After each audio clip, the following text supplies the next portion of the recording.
Hi students, excellent coaching centre के online classes में मैं अंबुज कुमार फिर से आपका एक बार स्वागत करता हूं। पिछले वीडियो में हम लोग F=R/2 को प्रूफ किए थे, जिसको आप मेरे डिस्क्रिप्शन में जाकर के डिस्क्रिप्शन में दिए गए लिंक पर क्लिक करके देख सकते हैं। आज इस क्लास में हम लोग दर्पण सूत्र को प्रूफ करेंगे और दर्पण सूत्र को लेकर के बहुत सारे स्टूडेंटों के मन में बहुत सारे हेजिटेशन होते हैं कि दर्पण सूत्र को कैसे प्रूफ करें। दर्पण सूत्र को प्रूफ करने में उनको बहुत सारा दिक्कत होता है। तो मैं आज दर्पण सूत्र आपके सामने प्रूफ करने का कोशिश करूंगा और मेरा यह दावा है कि आप इस प्रूफेंस को देख करके आपके मन के सारे हेजिटेशन दूर हो जाएंगे और आप इस प्रूफेंस को अच्छी तरीके से समझ पाइएगा। तो आइए हम लोग वीडियो को शुरू करते हैं और देखते हैं कि दर्पण सूत्र कैसे प्रूफ करते हैं। दर्पण सूत्र को प्रूफ करने के लिए हमको इस फिगर को सबसे पहले समझना जरूरी है कि इस फिगर को समझेंगे तो दर्पण सूत्र को आसानी से हम लोग प्रूफ कर सकते हैं। अब इस फिगर में क्या है तो हम आपको बता रहे हैं। देखिए, एक अवतल दर्पण M है, जिस अवतल दर्पण के सामने एक वस्तु AO रखा गया है और इस AO वस्तु का IB प्रतिबिंब बन रहा है। कैसे प्रतिबिंब बन रहा है तो एक प्रकाश की किरण दर्पण के मुख्य अक्ष के समांतर दर्पण के बिंदु M पर आकर के पड़ी और यह परावर्तन के बाद फोकस से आकर के चली गई। ठीक इसी प्रकार दूसरी किरण वक्रता केंद्र की दिशा में आई, जो परावर्तन के बाद ठीक इसी पथ पर वापस लौट गई। ये दोनों किरणें जहां मिलेंगी वहां इस वस्तु का यानी AO वस्तु का वास्तविक और उल्टा प्रतिबिंब बनेगा। तो वास्तविक और उल्टा प्रतिबिंब आपको दिखाया गया कौन? I और B। यहां पर अब एक चीज और हमको देखना बहुत जरूरी होता है, क्योंकि इस चीज का हम लोग उपयोग करते हैं। क्योंकि दर्पण सूत्र प्रूफ करने के लिए ये दूरियां लेना बहुत जरूरी होता है कि प्रतिबिंब दूरी क्या होता है, फोकस दूरी क्या होता है, वक्रता त्रिज्या क्या होता है और वस्तु दूरी क्या होता है। इन चीज़ों को जानना बहुत जरूरी होता है। तो सबसे पहले इस फिगर के माध्यम से हम आपको बताएंगे कि वस्तु से ध्रुव यानी ध्रुव P, वस्तु से ध्रुव के बीच के दूरी को हम लोग कहते हैं वस्तु दूरी, जिसको हम लोग दर्शाते हैं U से। फिर ठीक उसी प्रकार प्रतिबिंब जो बना हुआ है, इस प्रतिबिंब से ध्रुव के बीच के दूरी को हम लोग कहते हैं प्रतिबिंब दूरी, जिसको हम लोग दर्शाते हैं V से, जिसको आपको यहाँ पर हम दिखाए हुए होंगे कि यह क्या है, प्रतिबिंब दूरी है, यानी जिसको हम लोग किससे दर्शाते हैं? V से। फिर वक्रता केंद्र से फोकस के बीच वक्रता केंद्र से ध्रुव के बीच के दूरी को हम लोग वक्रता त्रिज्या कहते हैं, जिसको हम लोग दर्शाते हैं कैपिटल R से, जो कितना के बराबर होता है? 2F के बराबर, जो कि हम लोग पिछले वीडियो में ये चीज़ देखे हुए हैं। अब जो चीज़ यहाँ पर है, इसी चीज़ को हम लोग यहाँ पर अब लिखेंगे। जो चीज़ है थोड़ा सा उसको रिटर्न हम लोग देते हैं और उसके बाद इसको हम लोग प्रूफ करेंगे। तो हमने लिखा कि माना कि M एक छोटे द्वारक का अवतल दर्पण है, जिसके मुख्य अक्ष पर एक वस्तु OA स्थित है, जिसका प्रतिबिंब IB फोकस और वक्रता केंद्र C के बीच बनता है। अब ये तो हो गया। एक चीज और हमको जानना होता है कि छोटा द्वारक क्या होता है या द्वारक है क्या। इसको अब हम लोग जानेंगे कि द्वारक है क्या। द्वारक दर्पण के परावर्तक तल के व्यास को हम लोग द्वारक कहते हैं, यानी दर्पण का जो परावर्तक तल होता है उसी को हम लोग द्वारक कहते हैं। जैसे द्वारक अगर देखा जाए, अगर एक दर्पण यहां पर लिया जाए तो ये दर्पण का प्रिंसिपल एक्सिस हो गया। तो द्वारक कहने का अर्थ हो जाता है कि ये जो व्यास होता है इसका परावर्तक सतह का, इसी को हम लोग द्वारक कहते हैं। यानी परावर्तक सतह के व्यास को ही हम लोग द्वारक कहते हैं। अगर Mn एक दर्पण है तो Mn इसका क्या हो जाएगा? द्वारक हो जाएगा। तो यहाँ पर एक चीज लिखा हुआ है, द्वारक क्या है? बहुत ही छोटा है। अब हम इसको प्रूफ करेंगे। आइए प्रूफ करते हैं। प्रूफ करने के लिए हम दो त्रिभुज लेंगे, OAC और फिर IBIC, और दोनों त्रिभुज को समरूप दिखाएंगे। तो पहले हम लिख लेते हैं त्रिभुज OAC समरूप त्रिभुज BIC। और यह चीज़ हम जानते हैं कि समरूप त्रिभुज के संगत भुजा समान अनुपात में होते हैं। यानी हमको यह भी आपको हम बताएंगे कि समरूप त्रिभुज होता क्या है। तो समरूप त्रिभुज ऐसे दो त्रिभुज जिनके संगत कोण आपस में बराबर हों और संगत भुजा समान अनुपात में हो तो वह समरूप त्रिभुज होता है। तो यहाँ पर हम दो समरूप त्रिभुज लिए हैं। इस समरूप त्रिभुजों के संगत भुजा को हम समान अनुपात में दिखाएंगे। जैसे पहला भुजा हम ले रहे हैं OA, तो OA तो इसके संगत भुजा जो होगा BI, यह क्या होगा, समान अनुपात में होगा। तो OA बट्टा BI क्या ले लिया हम लोग, तो दोनों त्रिभुज के संगत भुजा को ले लिए OA बट्टा क्या BI। और फिर अब दूसरी भुजा को फिर समानुपाती दिखाएंगे जिसमें हम लोग क्या लेंगे OC और इधर से हमको क्या लेना होगा BC। यानी अब इसके बराबर में हो जाएगा OC बट्टा BC। फिर आगे अब हम लोग इसको कंटिन्यू करेंगे तो OA बट्टा BI।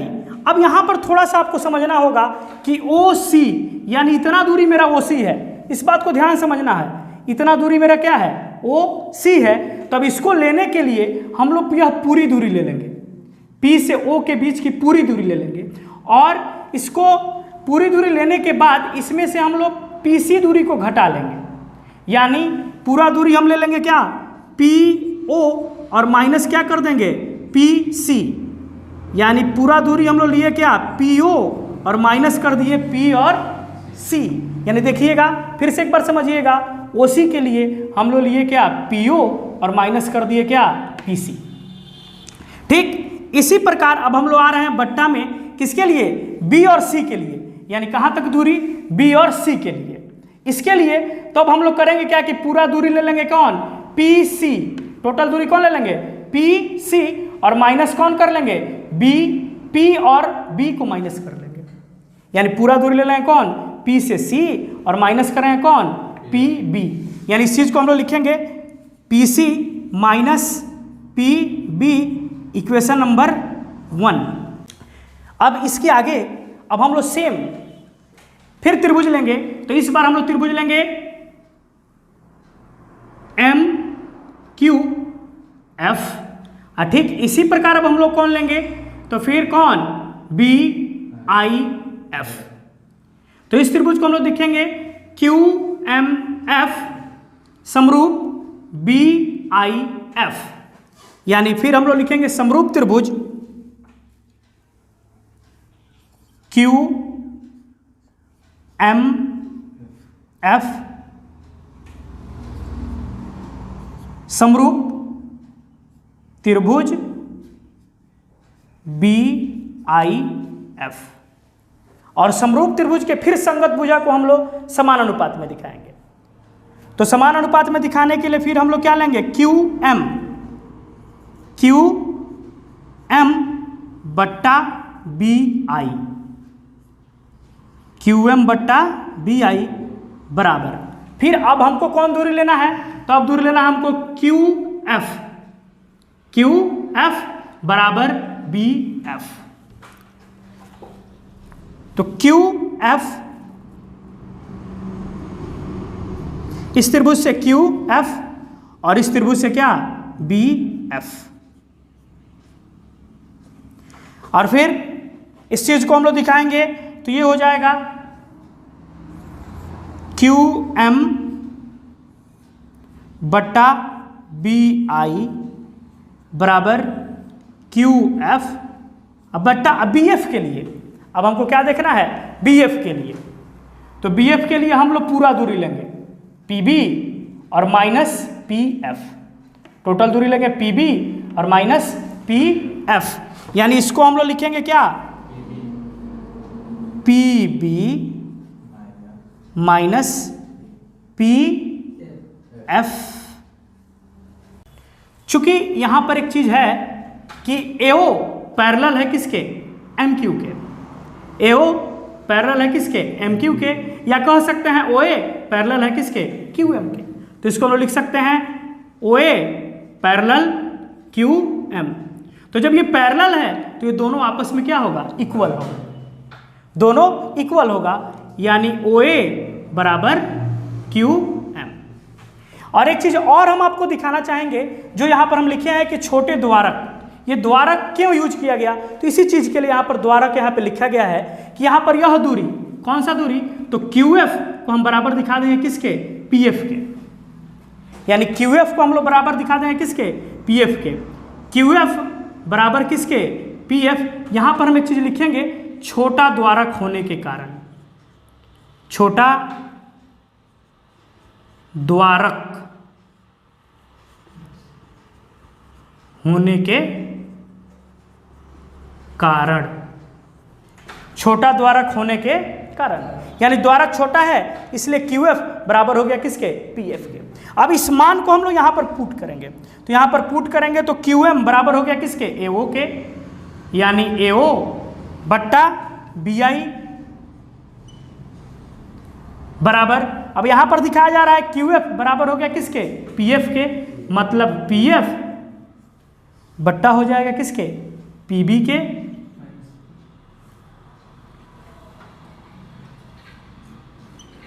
PB माइनस PF के, इक्वेशन नंबर 2। अब समीकरण 1 और 2 से, समीकरण 1 का LHS देखिए और समीकरण 2 का LHS देखिए, ये दोनों क्या हैं, इक्वल हैं, यानी RHS भी क्या होगा, इक्वल होगा। तो एक समीकरण 1 और 2 से, तो यहाँ पे हमको लिखना होगा समीकरण 1 और 2 से, समीकरण 1 और 2 से। अब यानी LHS इक्वल है, RHS को हम लोग इक्वल कर देंगे, तो RHS को इक्वल करेंगे तो ये हो जाएगा PO माइनस PC बट्टा PC माइनस PB बराबर PF बट्टा PB माइनस PF। अब इन सारे चीज़ों का मान हमारे पास दूरियों के रूप में, इन दूरियों का मान हम यहाँ पे रखेंगे और आसानी से दर्पण सूत्र को अब गैदर कर लेंगे। तो अब यहाँ पर देखेंगे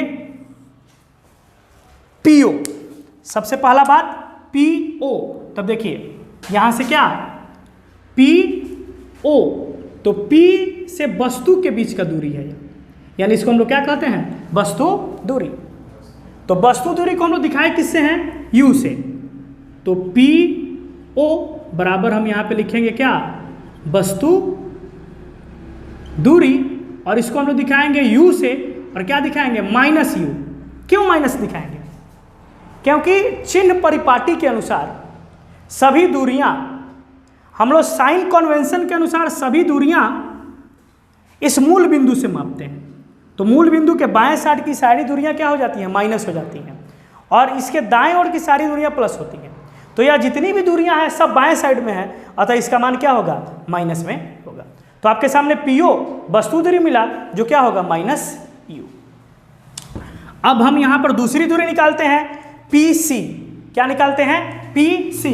तो यह देखेंगे यहां से यहां तक की दूरी क्या है, PC है, यहां से यहां तक की दूरी क्या है, PC, तो यानी हम लिख सकते हैं PC। तो देखिए यह क्या है, वक्रता त्रिज्या, तो PC बराबर हम लोग लिखेंगे क्या, वक्रता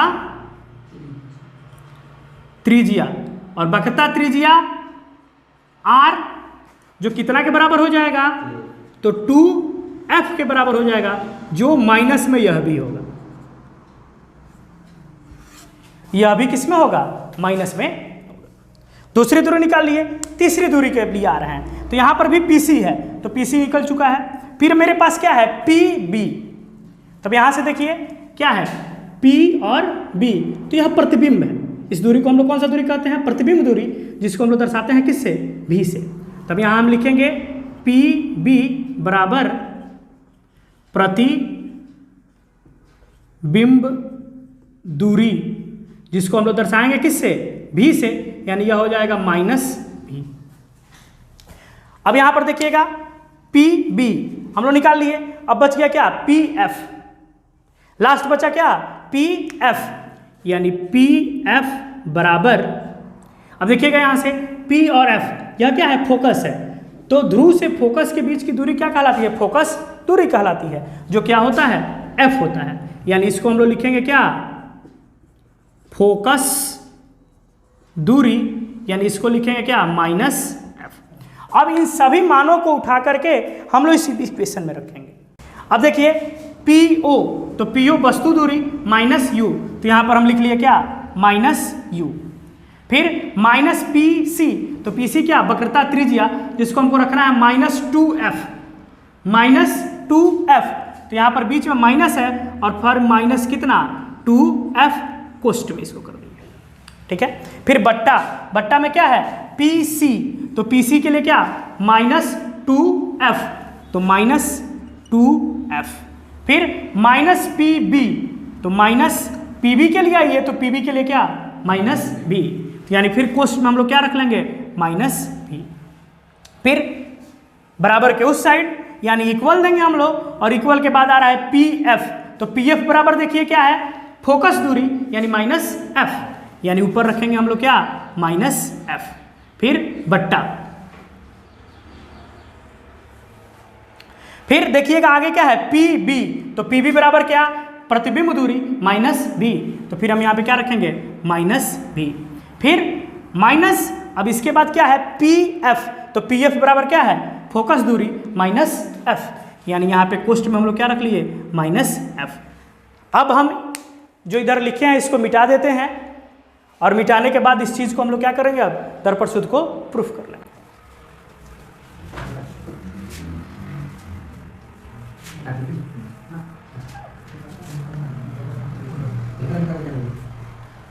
अब आगे इसको हम लोग सॉल्व करेंगे, तो सॉल्व करेंगे तो ये हो जाएगा -u, इसको गुना करेंगे तो माइनस माइनस प्लस, प्लस में 2f बट्टा माइनस में 2f, और ये देखिए माइनस माइनस प्लस, तो प्लस में v, और इधर माइनस में f बट्टा माइनस में v, और माइनस माइनस प्लस, प्लस में क्या, f। अब इसका क्रॉस गुना करेंगे, क्रॉस गुना यानी नीचे वाले का ऊपर और इधर वाले नीचे वाले का इस साइड ऊपर, तो क्रॉस गुना करेंगे तो क्रॉस मल्टीप्लाई, मतलब -v प्लस f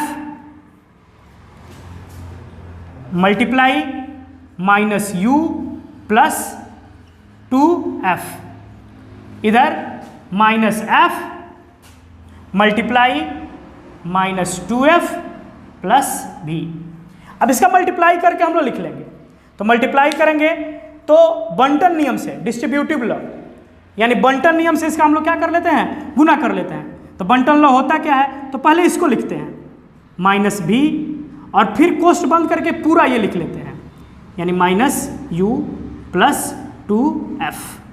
फिर ये चीज़ के बाद इसको लिख लिए, और फिर प्लस f लिख के फिर इसको लिखेंगे, यानी प्लस f, और फिर इसको लिखेंगे कोष्ठ में -u प्लस 2f।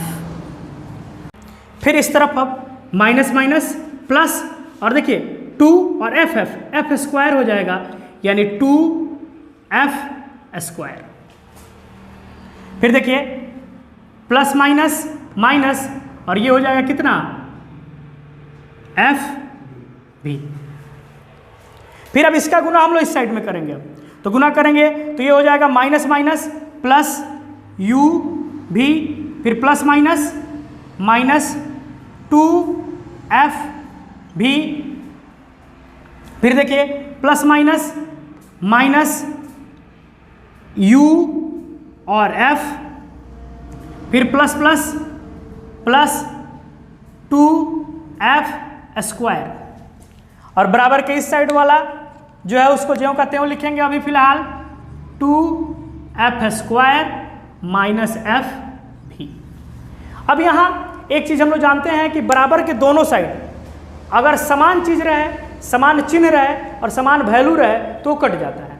जैसे आपके सामने यहाँ पर हम दिखा रहे हैं 2f स्क्वायर, और इधर भी क्या है 2f स्क्वायर, दोनों प्लस में है, तो ये दोनों एक दूसरे से कट जाएंगे, दोनों एक दूसरे से कट जाएंगे। इस स्टेप में इस 2f भी को उठा के इस साइड से हम लोग इस साइड करेंगे, तो इस साइड करेंगे तो यहाँ पर देखेंगे हम लोग क्या है u भी, तो यहाँ पर हम लोग लिख लेंगे क्या u भी। फिर इस चीज़ को उठा के हमको इधर करना है, तो इसको ना लिख के हम लोग इसको सीधे लिख लेंगे -u f, और इस चीज़ को उठा के जब हम इधर करेंगे तो देखेंगे ये माइनस में है, तो इधर आएगा तो किस में हो जाएगा, प्लस में 2f भी और माइनस में f भी। अब इसमें करना क्या है, ये जैसे है वैसे लिख लेंगे इसको, u भी माइनस यू एफ, और ये देखिए ये 2 है और यह 1 है, यानी इसको घटाएंगे, तो इसको घटाएंगे तो बच जाएगा क्या, एफ भी। अब मेरा मान आया u भी minus u f equal to f भी। अब इनमें तीनों में हमको u भी f का भाग देना है। अब u भी f से भाग देने पर, u भी f से भाग देने पर, तो u भी f से भाग देंगे तो तीनों में भाग देंगे, तो तीनों पार्ट में भाग देंगे तो u भी बट्टा u भी f माइनस यू एफ बट्टा u भी f बराबर f भी बट्टा u भी f। देखिए कट रहा है क्या, तो इसमें u भी से u भी कैंसिल, इसमें f से f कैंसिल, u से u कैंसिल, इसमें f से f कैंसिल और v से v कैंसिल, यानी बच क्या गया, 1/f माइनस 1/v बराबर 1/u। v को उठा के उधर कर देंगे, यानी 1/f 1/f बराबर 1/v प्लस 1/u। अर्थात मेरा यह चीज़ प्रूफ हो गया, यानी यहाँ पर लिख सकते हैं हम लोग 1/v plus 1/u equal to 1/f। यही मेरा दर्पण सूत्र है जो कि प्रूव्ड हो गया। वीडियो को लाइक करें, शेयर करें और मेरे चैनल को सब्सक्राइब करें। That's all, thank you, see you again next class, thank you.